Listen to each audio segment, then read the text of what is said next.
देखो अब जैसा है तुम्हारा व्रत, व्रत क्या है, डेफिनेशन नहीं लिखवा रहा, केवल याद करवा रहा हूँ।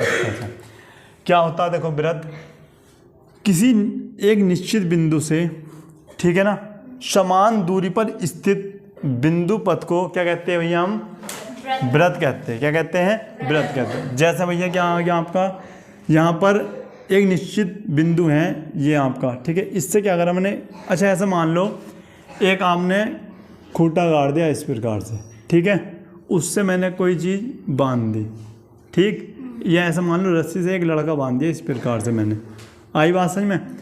अब इस रस्सी से जब मैंने बांध दिया लड़का इस प्रकार से, ये मान लो, अब इसे कहा भी तू चारों तरफ घूम, इसके ऐसा समझो चारों तरफ घूम, तो ये कहाँ कहाँ घूमेगा बता सकते हो आप?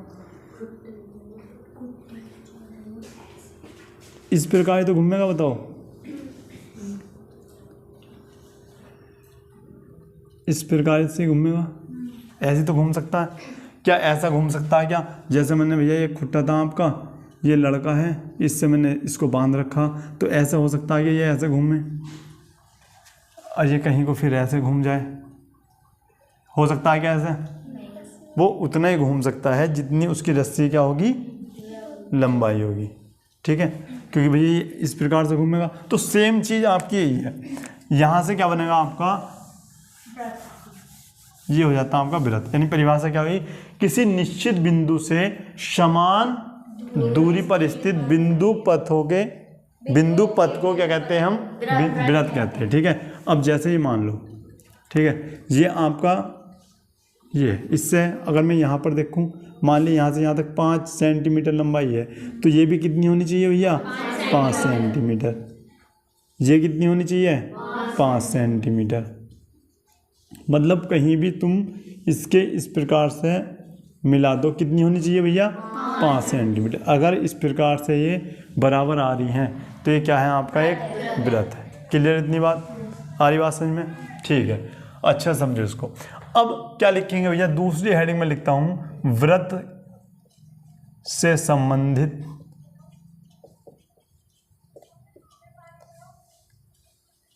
महत्वपूर्ण बिंदु। अब यहां पर समझो पहले तुम, ठीक है, क्लियर है, ठीक है। उससे पहले मैं यहां पर कुछ एग्जाम्पल लिखता हूं, व्रत के एग्जाम्पल कौन कौन से हो सकते हैं, बताओ भाई। सबसे पहले क्या होगा, तुमने अच्छे से देख रखा होगा, हालांकि आता नहीं है ये, केवल बता रहा हूं मैं इतना। व्रत के एग्जाम्पल में मैंने आपको दिखाया, ये क्या है भैया, ये पहिया मान ले, ठीक है, पहिया है आपका, तो पहिया भी क्या हो गया, एक आपका व्रत हो गया। व्रत का क्या हो गया, एक एग्जाम्पल, पहिया, ठीक है। उसके बाद ये हो गया एक एग्जाम्पल। एक एग्जाम्पल हो जाता है क्या आपका,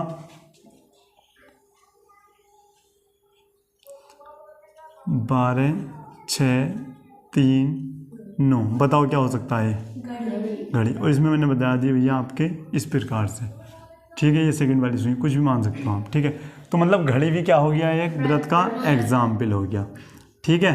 एक और एग्जाम्पल लेते हैं आपका यहाँ पर, समझ में तो आ रहा ना।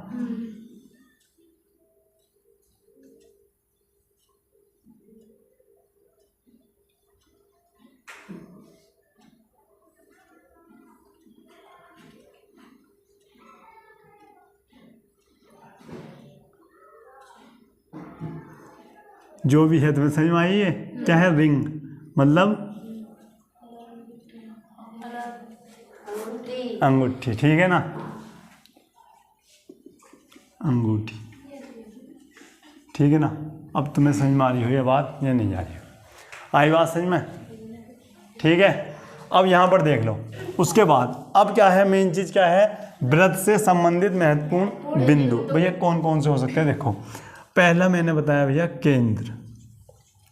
व्रत में केंद्र कौन सा होता, वो बिंदु या वह बिंदु जिससे आपका व्रत का निर्माण हो रहा है, मतलब जहाँ से जहाँ से क्या हो रहा है, परिधि पर अगर हम लाइन खींचे इस प्रकार से तो सेम आ रही है, ठीक है। तो ये बिंदु क्या कहलाएगा आपका, केंद्र कहलाएगा, ठीक है। आई बात समझ में।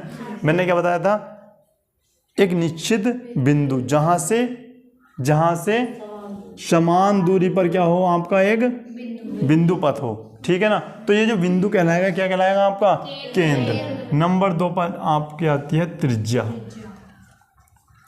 रेडियस बोलते हैं इसको, है ना, ठीक है। अच्छा ये आपका वृत्त है, ठीक है।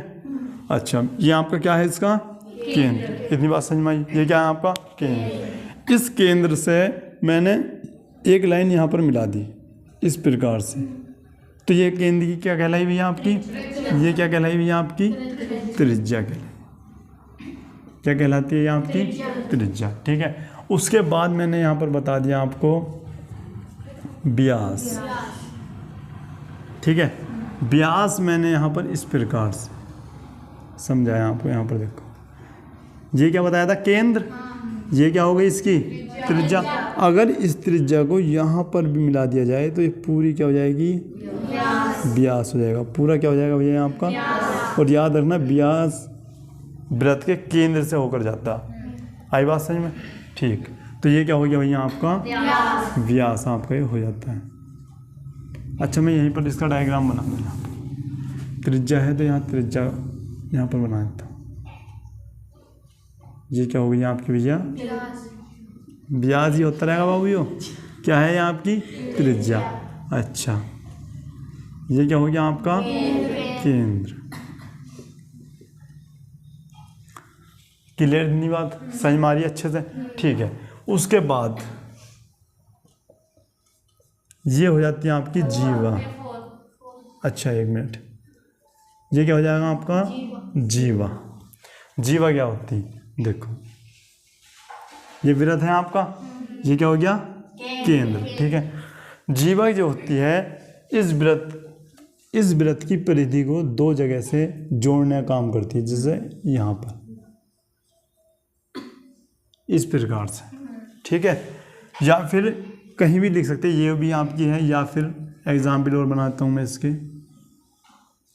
दो बिंदुओं को टच करेगी, यहाँ पर भी मैंने बना दिया, ठीक है। या फिर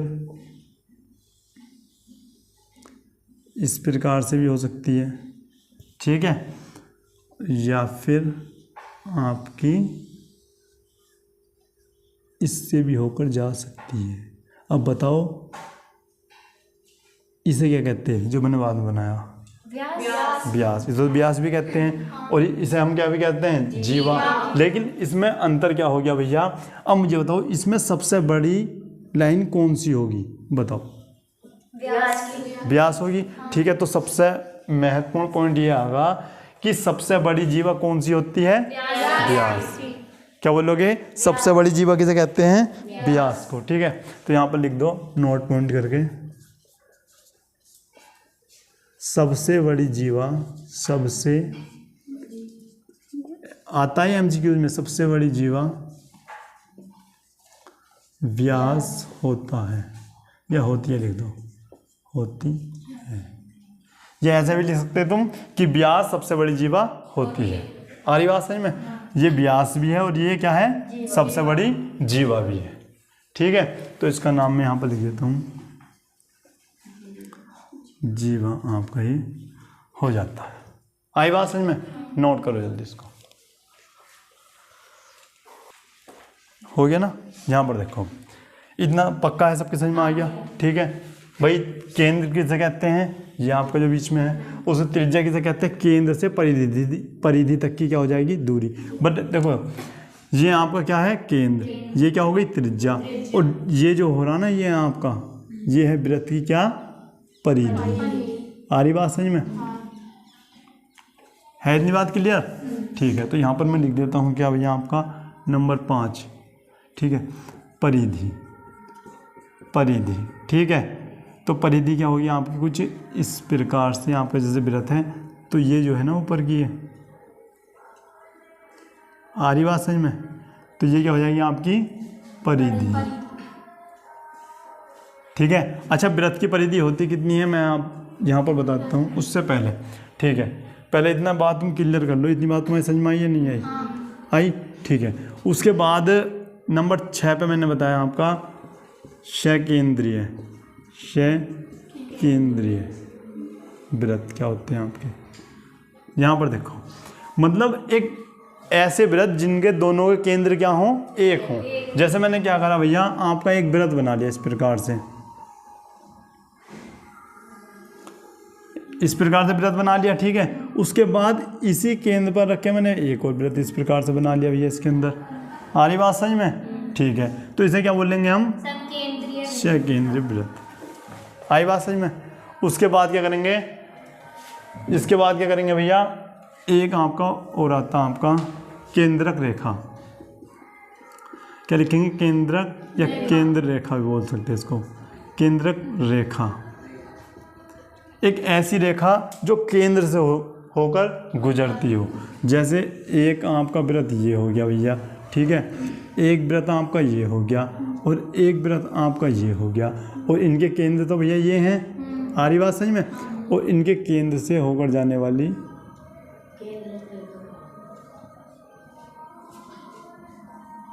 आई बात सही में? नहीं आई? क्लियर इतनी बात? ठीक है। उसके बाद एक आपका आता है भैया, एक आपका आता है भैया चाप। चाप जिसको तुम खाते हो वो वाली नहीं है। आ रही बात सही में? इसमें क्या करते भैया, ये आपका कुछ व्रत इस प्रकार से आपका व्रत है, ठीक है। ये मैंने मान लिया एक केंद्र क्या है भैया, ओ है, ठीक है। यहाँ पर मैं केंद्र को किससे दिखा सकता हूँ? ओ से, ठीक है। कहीं भी आप यहाँ पर ओ लिख लेंगे, ठीक है। अच्छा, चलो, ये हो गया आपका। और मैंने इस प्रकार से, ये क्या है, एक त्रिज्या है, और ये भी क्या है, एक त्रिज्या है। इसको मैंने ए मान लिया, इसको क्या मान लिया, बी, और यहाँ पर मैंने मान लिया पी, और यहाँ पर क्या मान लिया, क्यू। अब देखो, ये जो दिखाई दे रहा होगा तुमको, ये दिख रहा है इतना, इसको बोलते हैं भैया हम क्या, लघु चाप। लघु चाप। बेटे चाप ऊपर वाली भी है, लेकिन ये छोटी है, इसलिए क्या बोलेंगे इसे, लघु चाप, ठीक है। अच्छा, उसके बाद मैं इसको कुछ इस प्रकार से कर रहा हूँ, दिख रहा ना? इसको बोलते हैं हम दीर्घ चाप। दीर्घ चाप। आई बात समझ में? अब नोट करो, यहाँ पर देखो, इतनी बात क्लियर है। पहले ये बताओ, सबसे पहले मैंने बताया था व्रत क्या है, उसके बाद उसके एग्जाम्पल बताए, ठीक है ना? इतनी बात समझ में आ गई तुम्हारी? ठीक। उसके बाद देखें क्या करते हैं हम, व्रत से संबंधित महत्वपूर्ण बिंदु, ठीक है। मैंने क्या बताया था भैया, केंद्र। केंद्र किसे कहते हैं वो आपको अच्छे से बताया। त्रिज्या बताइए, ठीक है। व्यास बताया है, ठीक है, जो केंद्र से होकर जाए, ठीक है। अच्छा, सबसे बड़ी जीवा कौन सी होती है बताओ जल्दी? व्यास होती है। बहुत सुंदर, ठीक है। अच्छा, त्रिज्या में और व्यास में एक संबंध होता, बताओ मुझे, बताओ। त्रिज्या इतनी सी थी और व्यास यहाँ से यहाँ तक, यहाँ तक है। इसका मतलब व्यास क्या है त्रिज्या का? दुगुना, ठीक है ना? तो यहाँ पर एक सूत्र बन जाता है आपका, देखो बेटे, ये फोकस दूरी नहीं जल्दी, एफ बराबर जो बता रहे हो, ठीक है ना? यहाँ पर देखो, व्यास जो है होता ना आपका, व्यास बराबर 2 गुणा त्रिज्या। भाई त्रिज्या का 2 गुना ही तो होता, ठीक है। तो व्यास को हम क्या लिख सकते हैं, 2r, अगर रेडियस क्या है हमारी, r। आई बात समझ में? 2r। और इसे लिख सकते हैं हम d। क्या लिख सकते हैं हम? d बराबर 2r, ठीक है। या फिर इसे काट के तुम व्यास ही रहने दो, वो काफ़ी ठीक है तुम्हारे लिए, ठीक है।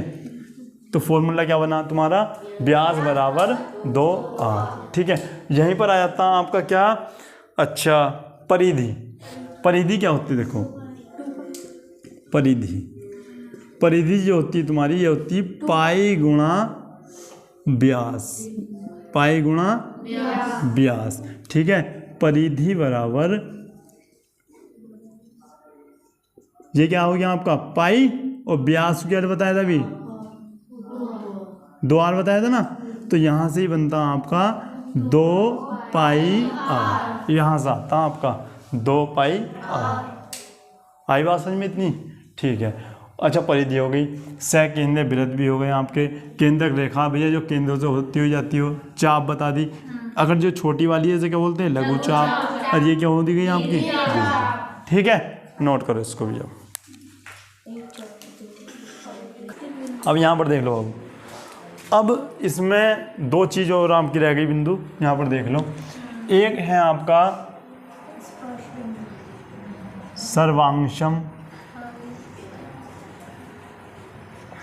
सर्वांशम वृत्त किसे कहते हैं। अब मुझे बताएंगे पुराने बच्चे, मैंने तुम्हें बताया था सर्वांशम, समरूप और सर्वांशम बताया था। सर्वांशम की क्या कंडीशन थी और समरूप की क्या कंडीशन थी, पता होगा। ये वृत्त आपका है और ये वृत्त, ध्यान से देखना। अगर ये वृत्त इसकी त्रिज्या 8 सेंटीमीटर है तो इसकी भी त्रिज्या कितनी होनी चाहिए, 8 सेंटीमीटर। ये क्या हो गया आपका फिर सर्वांशम। हरी बात समझ। अगर इसकी त्रिज्या 10 है तो इसकी भी कितनी होनी चाहिए, इसकी 20 है तो इसकी भी कितनी होनी चाहिए, 20। ठीक है। अच्छा एक आपका छूट गया भैया ओवेनिस्ट, एक मिनट रुको। ओवेनिस्ट जीवा। ओवेनिस्ट जीवा का मतलब क्या है भैया, जो दोनों वृत्त में क्या हो, कॉमन चीज हो। ठीक है, कॉमन जीवा हो, मतलब एक वृत्त आपका ये रहा भैया और एक वृत्त आपका ये रहा। ठीक है, अगर मैंने यहाँ पर कोई जीवा खींच दी तो ये क्या हो गई, दोनों की हो गई, नहीं हो गई, हो गई दोनों की। ठीक है, तो ये इसी प्रकार से क्या होगी आपकी ओवेनिस्ट जीवा। ठीक है, अब यहाँ पर आते हैं भैया रेखाएं। यहाँ पर लिखते हैं रेखाएं, रेखाएं, रेखाएं 3 प्रकार की होती हैं। रेखाएं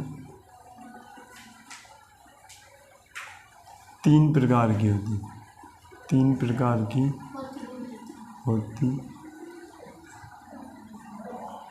ठीक है, पहली, यहाँ पर पहली समझो, अप्रतिच्छेदी रेखा। क्या हुआ, आई बात समझ में। अप्रतिच्छेदी रेखा देखो क्या है, ये आपका भैया इस प्रकार से वृत्त बना हुआ है, बना हुआ है। ठीक है, अब इससे कोई लेना देना नहीं है, ये रेखा इसको टच करके जा रही है क्या, बताओ, नहीं जा रही है। इसका मतलब प्रतिच्छेद, छेद इसमें से कर रही है क्या, नहीं कर रही। इससे टच हो रही है क्या, नहीं हो रही। तो इसको कहते हैं अप्रतिच्छेदी रेखा। आई बात समझ में। दूसरा छेदक रेखा,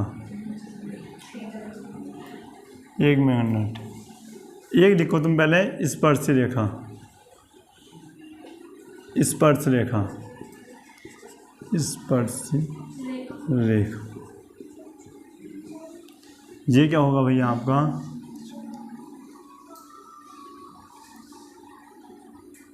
ये आपको इस प्रकार से क्या होगी, टच होके जाएगी। ठीक है, आई बात समझ में। क्या करेगी भैया इसको, टच। जब ये इस प्रकार से टच करती है तो क्या हो जाती है आपकी स्पर्शी रेखा, या फिर स्पर्श रेखा भी बोलते हैं। ठीक है, इसे आप स्पर्श रेखा ही बोल सकते हो। ठीक है, उसके बाद आती है आपकी एक छेदक रेखा।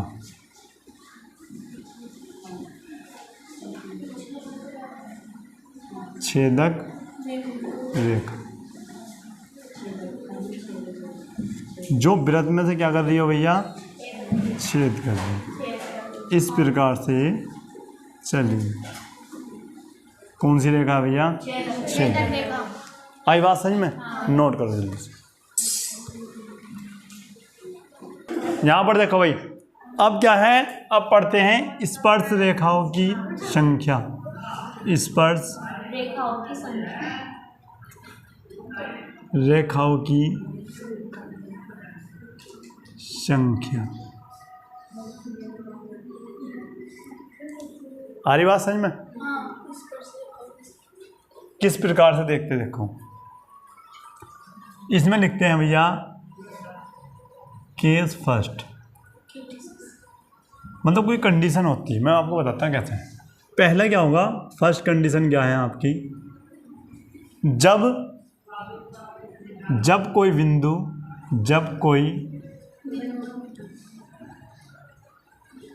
बिंदु P वृत्त के अंदर स्थित हो, वृत्त के अंदर स्थित हो,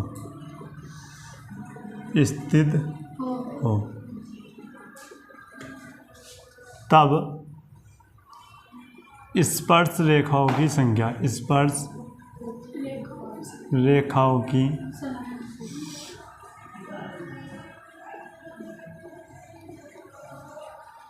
ठीक है। एक वृत्त हमने यहाँ पर बनाया इस प्रकार से, आई बात समझ में। और मैंने बताया भैया यहाँ पर कोई क्या है, एक बिंदु P है, ठीक है।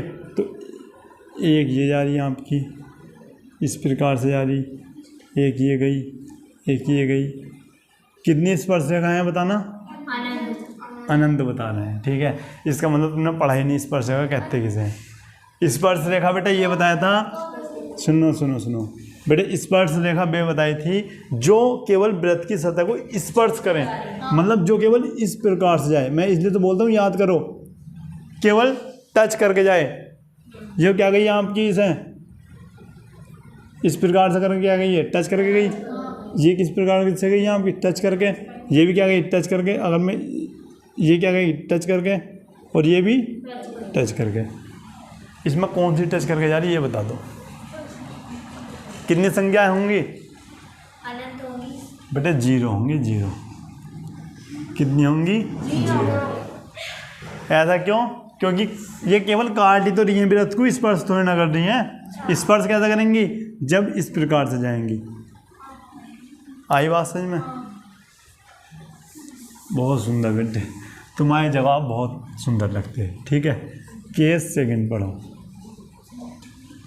केस सेकंड क्या है, क्या लिखेंगे, जब कोई बिंदु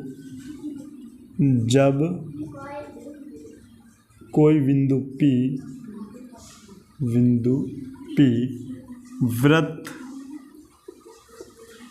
पर स्थित हो, क्या हो, स्थित हो, तब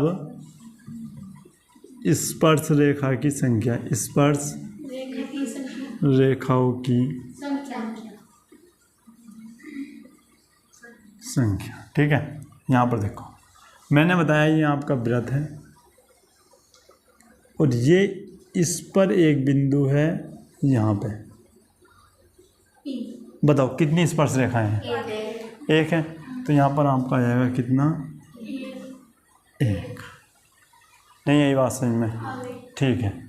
तीसरा क्या होगा आपका, तीसरा केस होगा आपका, जब कोई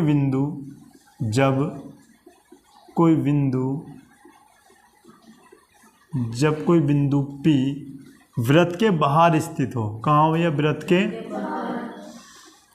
के बाहर स्थित हो,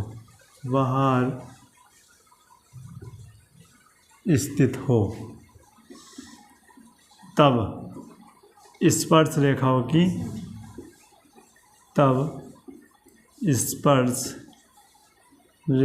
की संख्या। बेटे यहाँ से क्वेश्चन आता है आपका, यहाँ से क्वेश्चन बनेंगे, ठीक है ना। ये आपका एक वृत्त है, ठीक है। लेकिन इस बार क्या बताया है, जो बिंदु P है ना, वो वृत्त के कहाँ भैया, बाहर स्थित है। मैंने कहा भैया यहाँ पर स्थित है बिंदु P। तो यहाँ से देखो,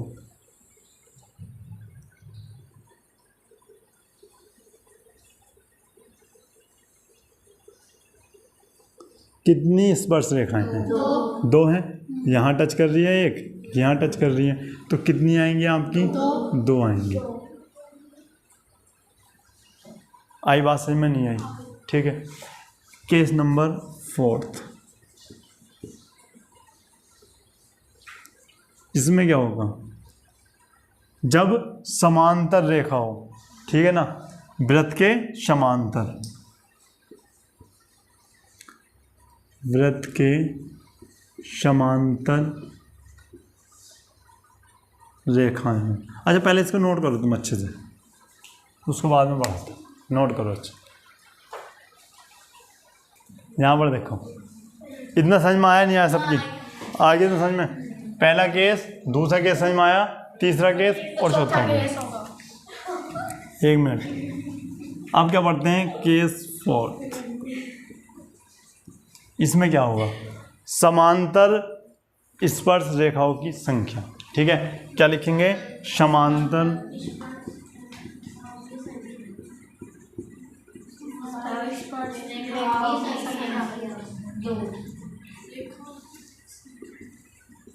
देखो किस प्रकार से लिखते हैं, ये आपका भैया इस प्रकार से वृत्त, ठीक है। समांतर कब होंगी भैया? समांतर पता है ना तुमको? किसे कहते हैं बताओ पहले, बताओ समांतर किसे कहते हैं? ठीक है, समांतर श्रेणी बता रही है बेटे। देखो देखो जैसे ये है, इनके बीच में जो अंतर है बेटा वो समान रहेगा, ठीक है ना। आज ये यहाँ पर है, तब भी आगे जाकर यहाँ पर भी, और यहाँ पर भी, यहाँ पर भी, मतलब ये कभी भी एक दूसरे पर इस प्रकार से जुड़ नहीं सकती। ट्रेन की पटरी एग्जाम्पल है, ऐसे रहती ना, कहीं देखिए ट्रेन की पटरी इस प्रकार से हो, तो फिर ट्रेन पता कहाँ जाएगी? यहाँ आएगी, यहाँ, ठीक है, यहाँ आके पलटेगी, ठीक है। ऐसे रहता है ना, ये कभी भी ऐसे नहीं होती। अच्छा दूसरा एग्जाम्पल क्या है? सड़क, सड़क के किनारे, कहीं देखा सड़क ऐसे जुड़ती हुई इस प्रकार से, ठीक है। सड़क के किनारे क्या रहते हैं? समांतर। इसी प्रकार से ये भी समांतर। अच्छा यहाँ पर बताओ कितनी स्पर्श रेखाएं हैं? 2 है, ठीक है ना। एक और है भैया, यहीं पर समझा देता हूँ। अगर इसमें छेदक रेखा के समांतर हो तब भी कितनी होंगी? 2। भाई छेदक रेखा होगी आपकी ये, तो अब भी कितनी रहेंगी? 2 रहेंगी, ठीक है। तो ये हो जाता है आपका यहाँ पर कंप्लीट। अब आपकी एक्सरसाइज होगी क्या? स्टार्ट। पहले ये बताओ इतना सब समझ में आया तुम्हारी? ठीक है। अगर मैं कल इनमें से कुछ पूछूंगा तो बता देंगे, ठीक है ना। तो कल से तुम्हारी एक्सरसाइज स्टार्ट होंगी। ये था तुम्हारा बेसिक, ठीक है ना। इसके बारे में अच्छे से पढ़ना, और जो पॉइंट पढ़ाए इन्हें क्या करना तुम्हें? याद। और ये कल को पहले तुम्हें सुने जाएंगे, उसके बाद ही तुमसे क्या होगा? एक्सरसाइज स्टार्ट होगी। आ रही है ना बात समझ में? ठीक है। तो क्लास आपकी क्या बजे मिलेगी? 8:30 बजे, ठीक है। तो मिलते हैं नेक्स्ट क्लास में, तब तक के लिए जय हिंद।